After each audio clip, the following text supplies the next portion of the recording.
Mercredi 5 novembre, l'heure de votre JT sur Val-de-Loire TV, un JT présenté par Mickaël Texier. Bonsoir Mickaël. Bonsoir Aurélien, bonsoir à tous. Juste avant les titres, un point sur votre météo de demain. Le temps s'annonce maussade tout au long de la journée dans nos deux départements. Des températures douces pour la saison. La minimale sera de 12 degrés et la maximale de 15 degrés. À la une de notre JT ce soir, cette audience de conciliation pour les clients de l'Odyssée. Et oui, la compagnie aérienne qui avait annulé tous ses vols au départ de Tours comparaissait ce matin devant le tribunal pour une audience de conciliation. En effet, depuis cette annulation, des dizaines de clients attendent toujours leur remboursement. Certains d'entre eux manifestaient devant le tribunal. Il y a quelques jours, les designeuses tourangelles Élodie Michaud et Rebecca Fézard ont reçu le prix Liliane Bettencourt pour l'intelligence de la main. Une prestigieuse récompense qui leur permet de bénéficier de 50 000 € d'un accompagnement humain. Il faut dire que leur travail vaut le détour. Nous irons à leur rencontre. Et puis, nous vous ferons découvrir un produit local pour le moins original, Aurélien, fruit d'une collaboration entre le chocolatier Max Vaucher et le domaine de Chambord. Une bière au chocolat fait son apparition dans les rayons. Et puis notre premier invité ce soir, Marc Morin. Avocat pénaliste et consultant en justice de la chaîne, il reviendra avec nous sur la notion de non-consentement désormais inscrite légalement dans la définition du viol et des agressions sexuelles. Et puis notre séquence On vous répond avec la question du soir, la transmission reprise d'entreprise. Quels sont les bons conseils à savoir? Eh bien on se posera cette question et on aura les réponses grâce à Gérard Vincent, élu à la CCI 37 qui sera sur notre plateau. Mais d'abord, Mickaël, cette information, avant de développer les titres du journal, le corps d'un homme sans vie a été retrouvé le long de la route entre Tours et Loches. Et oui, une information de nos confrères de la Nouvelle République qui indique que le corps d'un homme d'une trentaine d'années a été découvert par un agriculteur ce matin près de Chambourg-sur-Indre. Une enquête est en cours pour déterminer les causes de la mort. On en vient, Mickaël, à présent à cette audience de conciliation pour les clients de l'Odyssée. Il y a quelques mois, souvenez-vous, la compagnie aérienne avait annulé tous ses vols au départ de Tours. Des centaines de voyageurs se sont retrouvés sur le carreau. Depuis cette annulation, des dizaines de clients attendent toujours leur remboursement. Une audience de conciliation avait lieu ce matin entre l'un d'eux et la compagnie. En soutien, une vingtaine de ces clients s'étaient rassemblés devant le tribunal au moment de l'audience. Arnaud Potier avec Gabriel Zillard. 6 mois d'attente et toujours rien. Depuis l'annulation de son vol en juin dernier, Yves Gauthier tente désespérément d'obtenir le remboursement de son billet. Comme beaucoup d'autres passagers, il se dit aujourd'hui démuni face au manque de communication de la compagnie. Ce qu'on demande, nous, aujourd'hui, c'est rembourser tous les passagers qui ont été floués, qui ont été dupés par M. Clément Pellistrandi, qui a tous les critères, je prends certaines précautions oratoires, mais qui a tous les critères de l'escroc. Face au silence, plusieurs victimes ont décidé de se rassembler ce matin devant le tribunal de Tours. Un rassemblement pour dénoncer les pratiques de l'entreprise et faire bouger les choses. Car si quelques remboursements sont effectués au compte-gouttes, la situation reste très floue. En fait, tout le monde se renvoie la patate chaude et donc ils nous disent faut écrire à la DGAC, faut écrire à EDIS, faut écrire. Donc voilà, moi j'ai pris des rendez-vous, mais voilà, j'attends. Je ne sais plus quoi faire. Voilà. Ils disent on va vous rembourser, il y a un calendrier, sauf que ce calendrier il est fictif, on n'en a jamais entendu parler. Et comme par hasard, dès qu'il y a quelqu'un qui gueule, il est remboursé. Et du coup, c'est complètement aléatoire, c'est juste pour éteindre les braises. D'autres passagers ont choisi d'aller encore plus loin, comme Thomas. Lui a porté l'affaire en justice pour être remboursé, mais aussi pour faire avancer le dossier pour tous les autres. Résultat, la compagnie lui a envoyé un mail hier soir, à la veille de l'audience. Un calendrier mensuel de remboursement a été adopté. Le dossier Lahur a été inclus dans la série de virements effectués le 4 novembre 2025, avant l'audience. Face à la juge, Thomas a exigé un véritable engagement de la société envers les victimes. Moi, je ne suis pas là pour récupérer énormément d'argent ou pour faire couler Jet Airlines. Je veux que les autres clients soient remboursés. Donc j'ai formulé aux représentants de la société, pas plus tard qu'il y a quelques minutes, la proposition suivante. Je suis tout à fait prêt à renoncer à ces dommages et intérêts, somme toute encore une fois symbolique, si Jet Airlines s'engage à publier sur son site internet par exemple dans des délais courts, peut-être une quinzaine de jours, le fameux calendrier de remboursement. Sollicitée, l'entreprise n'a pas donné suite à nos demandes. Elle possède désormais 2 mois pour présenter un calendrier de remboursement. Un délai qui, s'il n'est pas respecté, pourra condamner Jet Airlines à indemniser Thomas. De leur côté, les autres clients lésés s'organisent avec l'aide de l'UFC Que Choisir Indre-et-Loire. Ils envisagent désormais une action collective en justice. Et puis, d'après nos confrères de l'ANR, en fin de journée, le patron de la compagnie se serait engagé à ce que tout le monde soit remboursé. Marc Morin nous a rejoint sur notre plateau. Bonsoir Marc Morin, je rappelle que vous êtes avocat pénaliste au barreau de Tours et notre consultant justice à Val-de-Loire TV. Marc Morin, vous venez de voir notre reportage sur cette audience de conciliation. Un éclairage s'il vous plaît, pas sur le fond. Une audience de conciliation, qu'est-ce que c'est? Est-ce que c'est la dernière étape avant un procès par exemple? Alors, la conciliation a été instaurée par le législateur pour tous les litiges qui sont inférieurs ou égaux à 5 000 €. L'avantage de la conciliation, c'est que vous pouvez trouver un arrangement assez rapide et parfois, plutôt que d'attendre une décision de justice qui va durer des mois, vous pouvez être réglé tout de suite et éviter le risque d'une liquidation. Parce qu'en filigrane, dans ce dossier, se pose la question de la santé de l'entreprise débitrice. Et on voit que là, cette audience, enfin avant l'audience, la compagnie avait réagi pour faire un remboursement. Donc ça peut être utile. Alors si nous vous avons fait venir, c'est plutôt pour nous éclairer sur la notion de non-consentement, désormais inscrite légalement dans la définition du viol et des agressions sexuelles. À l'ancienne version du texte qui définit le viol comme une pénétration imposée avec violence, contrainte, surprise ou menace, la loi dispose désormais que tout acte sexuel non consenti est désormais juridiquement considéré comme un viol, une agression sexuelle. L'esprit de la loi a changé pour s'adapter aux problématiques sociétales actuelles. Oui, c'est des normes européennes qui obligent d'intégrer dans le code pénal la notion de consentement. Et puis c'est l'affaire Mazan aussi. Gisèle Pellicot, c'est le type même de l'absence de consentement. On a vu à cette audience des hommes plaider qu'elle était consentante, alors qu'on avait des vidéos, c'est assez rare, des vidéos qui avaient filmé le viol où on voyait qu'elle ronflait. Donc le consentement, oui, c'est oui, non, c'est non, et qui ne dit mot ne consent pas. C'est ça qui est important. Et se pose souvent la question, lorsque des victimes sont sédatées ou sont en état d'ivresse, de savoir où est le consentement. Ouais, cette notion permettra d'instruire et de juger plus favorablement ces crimes pour les victimes. Alors ça va éclaircir, je pense qu'il était nécessaire que la société mette au centre de ce texte la notion de consentement. Ouais. Il faut savoir qu'il y a une quinzaine d'années, des maris pensaient qu'à partir du moment où ils étaient mariés, il y avait le devoir conjugal et qu'une femme ne pouvait pas refuser un acte sexuel. Les choses ont changé aujourd'hui, le consentement est rétractable, c'est-à-dire qu'à un moment donné, une femme peut vous dire « je suis d'accord pour un rapport sexuel » et le lendemain vous dire « je ne suis pas d'accord pour un rapport sexuel ».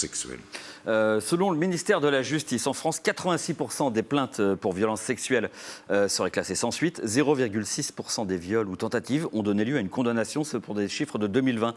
Est-ce que cette nouvelle mouture de la loi permettra d'obtenir des chiffres un peu plus favorables pour le coup aux victimes et donc plus de condamnations tout simplement ? Alors ce texte a le mérite d'être clair. Je ne sais pas s'il va changer la problématique de la preuve. La problématique de la preuve, c'est que bien souvent, il n'y a pas de constatation médicale pour établir la réalité d'un viol. Parfois, il y a de l'ADN, c'est-à-dire qu'on a la preuve qu'il y a eu un rapport sexuel et l'auteur essaie de dire qu'on était en présence d'un rapport consenti. Donc le problème du chiffre noir, c'est-à-dire beaucoup de viols ne sont pas poursuivis parce qu'on a un problème de preuve, de parole contre parole. Est-ce que cette notion de consentement, ça sera ma dernière question, a un lien avec l'âge de la personne ? Alors, on regarde, c'est au cas par cas. La jurisprudence, elle a déjà intégré beaucoup de bon sens. Elle avait intégré la notion de consentement. On dit que le consentement sexuel est à 15 ans. Après, il y a d'autres notions qui rentrent en ligne de compte. La différence d'âge, de savoir si on est face à une personne qui a une autorité, c'est-à-dire un oncle ou un enseignant ou un ecclésiastique. Donc tout ça, on regarde chaque dossier et on fait une appréciation de bon sens. Merci beaucoup Marc Morin d'avoir répondu à nos questions. Sur un tout autre sujet, un collectif qui réunit 250 commerçants à Tours dénonce la désertification du centre-ville. Ce groupe a émis plusieurs propositions à travers 5 grands thèmes à destination des candidats aux prochaines municipales en 2026. Parmi ces propositions, la réouverture du pont Wilson, 1h30 de stationnement gratuit ou encore des transports en commun gratuits le week-end. Ils demandent en tout cas de l'aide. Écoutez. On tire la sonnette d'alarme depuis longtemps déjà sur la question de la baisse de la fréquentation qui entraîne évidemment une baisse des chiffres d'affaires pour bon nombre de commerces. Je pense qu'on a tous arpenté les villes de Tours, on a vu bon nombre de locaux commerciaux vides. L'heure est grave. Les commerçants, les artisans, les professionnels ont besoin d'aide, ont besoin que quelqu'un s'engage à leur côté. On est 250 à s'être fédérés spontanément et on demande à travailler avec les institutions, travailler avec la mairie, travailler avec la CCI. On regorge d'idées et de propositions. On voudrait être entendu. Allez, on a décidé à présent de vous emmener à la rencontre de 2 designers de génie. Et ouais, il y a quelques jours, les Tourangelles, Élodie Michaud et Rebecca Fézard ont reçu le prix Liliane Bettencourt de l'intelligence de la main, une prestigieuse récompense qui leur permet de bénéficier de 50 000 € et d'un accompagnement humain pendant les 3 ans. Le duo est basé en Touraine, à Neuville-le-Roi, et ne cesse d'innover, notamment au niveau des matériaux. Rencontre avec Lucas Chopin au cœur de leur atelier. Du déchet au mobilier, il peut n'y avoir qu'un pas. Chez Hors Studio, les designers Rebecca et Élodie ont fait du réemploi leur marque de fabrique. À cheval entre la recherche et l'artisanat, elles mettent au point des recettes innovantes pour construire demain. Il y a entre 40 et 50% de déchets quand on va produire, quand on va manufacturer des objets en cuir, donc c'est énorme. Et il n'y a pas de filière de valorisation, donc ça part à l'enfouissement. Donc voilà, c'est un vrai sujet de société. On a eu envie de traiter ce sujet-là et on a créé donc le matériau Laserstone, qui est une recette à base de chute de cuir. Le Laserstone est un matériau dur et lourd comme du béton et confère aux objets des 2 créatrices une apparence unique. Leur recette est secrète et n'emploie aucun élément pétrochimique. Leurs productions à la fois pratiques et artistiques peuvent même être imprimées en 3D. On est quasiment à la densité du béton. Donc en fait, l'entreprise avec laquelle on travaille, qui imprime en 3D, eux, leur cœur de métier, c'est d'imprimer du béton. Et donc on leur a lancé ce défi d'arriver à imprimer une écomatière faite de déchets. Chose qui les intéresse énormément parce que, pour le coup, là, il y a une dimension qui peut être industrialisable. En plus d'employer des déchets qu'elles définissent comme les ressources du 21e siècle, Rebecca et Élodie conçoivent des objets écologiques, comme cette chaise qui transmet la chaleur de la pièce à son utilisateur et nombre d'autres productions. On a aussi un set de bouillottes d'intérieur. Donc c'est des petits diffuseurs de chaleur. On va avoir des rideaux faits avec du byssus, qui est la fibre que produit la moule pour s'accrocher à son rocher, qui est une fibre isolante au-delà du travail de la matière et des ressources. C'est aussi proposer une fonction pour ce qui nous attend avec le dérèglement climatique. Implantés à Neuville-le-Roi, les designers ont déjà décroché plusieurs prix internationaux et bourses pour poursuivre leurs travaux. Vous aimez la bière, vous aimez le chocolat, et bien voilà un produit qui pourrait vous plaire. Il est local, il est le fruit d'une collaboration entre le chocolatier Max Vaucher et le domaine de Chambord. Une bière au chocolat donc qui fait son apparition dans les rayons et que vous fait découvrir Arnaud Potier. Tout commence dans ces sacs remplis de fèves de cacao venues du Ghana. Elles sont ensuite concassées pour obtenir ce que l'on appelle le gruet, la partie la plus noble du cacao. Pour 100 grammes de fèves, seulement 50 grammes de gruet sont récoltés. Et pour coller au mieux avec le projet d'une bière de type stout, il a fallu sélectionner le bon cacao. Déjà, on choisit la bière pour savoir un petit peu ce que ça va développer, quelle puissance il y a, pour ensuite nous mettre de notre côté la fève qui va en rapport avec. Si on met une fève qui est toute douce, toute fruitée, avec une bière qui a un peu de caractère, comme la stout qu'on a fait, effectivement, on n'aura pas vraiment le goût, alors que là, on a décidé d'amener de la puissance de cacao sur cette bière. Direction ensuite la brasserie de Chambord pour la confection de cette bière. Ici, on torréfie le malt avant de procéder à l'empâtage, une étape qui permet d'extraire le sucre contenu dans la céréale. Vient ensuite la filtration puis l'ébullition. Le mélange subit encore quelques transformations avant d'être transféré dans de grandes cuves où il atteindra sa maturation. Et c'est au cœur de ce processus classique de fabrication qu'a été intégré le gruet de cacao. Tout d'abord, lors de la phase d'ébullition. La phase d'ébullition, normalement, c'est le moment où on met les houblons dans la bière. Donc bien sûr, on a mis des houblons, mais on a aussi ajouté une petite partie du cacao. Et ensuite, on en met aussi à un deuxième moment, lors de la maturation. Quand la bière est finie, en fait, on vient rajouter du cacao pour extraire les arômes très doucement pendant plusieurs semaines. Reste la mise en bouteille, environ 60 hectolitres ont été produits, soit près de 7500 bouteilles.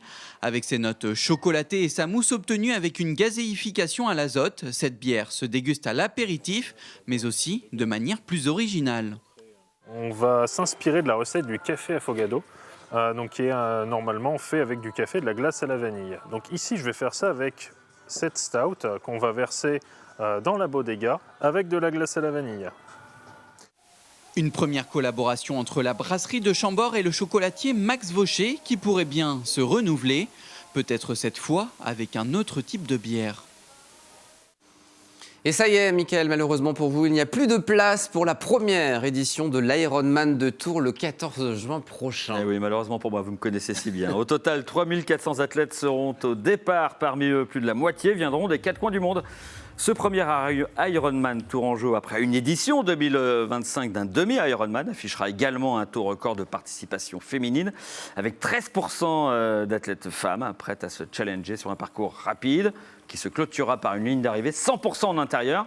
Apparemment un dispositif unique au monde. On suivra ça avec intérêt. Pour finir ce journal, place à notre rubrique. On vous répond avec notre invité, Gérard Vincent, élu à la CCI 37, qui va nous rejoindre sur le plateau pour répondre à cette question. La transmission reprise d'entreprise, quels sont les bons conseils à savoir? Bonsoir Gérard Vincent. Bonsoir. Sur notre plateau. Alors, amis téléspectateurs, saviez-vous que d'ici 2032, près de 700 000 entreprises devraient être à céder en France? Selon une étude menée par la CCI, la transmission et la reprise d'entreprise sont donc un enjeu capital pour l'économie de nos territoires.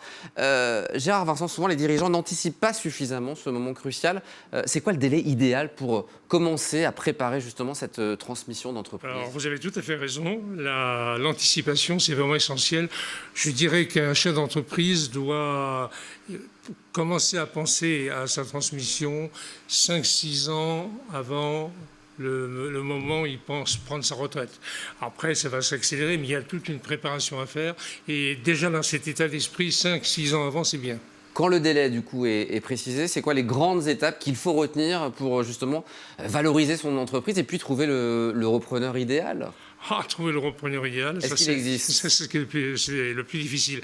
Non, mais d'abord, il faut mettre en ordre son entreprise. Il faut faire un état des lieux, bien présenter son entreprise, être sûr que tout fonctionne bien, que les process sont bien appliqués, bien écrits, etc.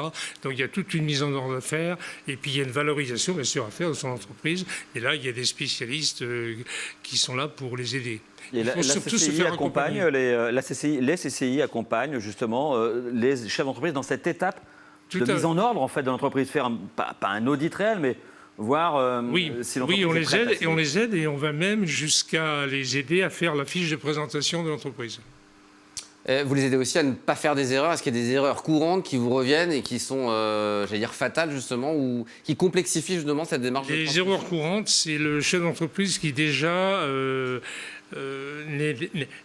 véritablement a du mal à se séparer de son entreprise, qui est en quelque sorte c'est son bébé, et ça va se retrouver au moment de la disons, négociation avec le repreneur. Ça peut être difficile. Bon, après, il y a aussi il y a différents points. Ça dépend du nombre de salariés, etc. Mais c'est vrai que la grande difficulté, c'est souvent des facteurs psychologiques qui jouent. Sur lequel il faut travailler. La CCI, justement, on vous reçoit ce soir puisqu'elle organise un événement majeur dédié à ce thème. C'est une première régionale, justement, sur cette question de la reprise du Alors, tout à fait. Alors, vous savez que la CCI, depuis 3 ans, a organisé régulièrement, pendant le mois de novembre, qui est le mois de la transmission, organisé des after-work. Bon, on a fait ça pendant 3 ans. Et là, ce coup-ci, on s'est mis, disons, dans un événement national qui est organisé depuis 10 ans par la CCI de l'Île-de-France, Paris-Île-de-France. Et c'est un événement qui regroupe, donc, qui est organisé par la CCI Île-de-France, mais on y trouve l'Ordre des experts comptables, on y trouve aussi la compagnie des commissaires aux comptes, on y trouve aussi les notaires, et puis ainsi que le barreau, les avocats. Donc c'est 5 constituantes de cet événement, qui est un événement national, que l'on va effectuer pour la première fois en Touraine.